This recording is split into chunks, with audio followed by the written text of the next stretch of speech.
Prior to fitting, unfasten all straps on the back of the device and attach the straps back to themselves.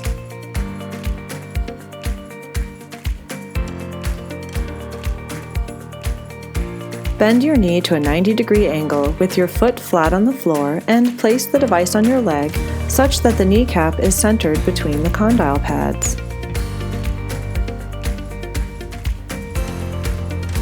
Align the center of the hinge with the middle of your kneecap.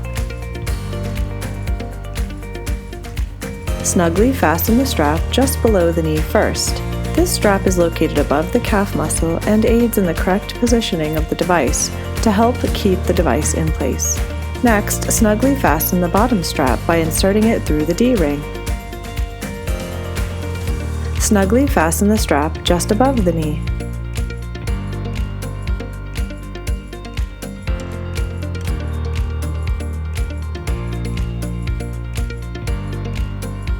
Next, fasten the top strap.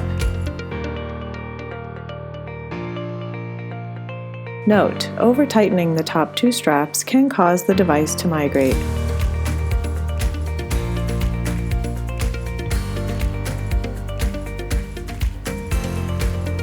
Sit down and bend your knee to an 80-degree angle with the foot flat on the floor. Unfasten all the straps on the back of the device and attach the straps back to themselves. This will make it easier to put the device on next time and will also prolong the life of the straps.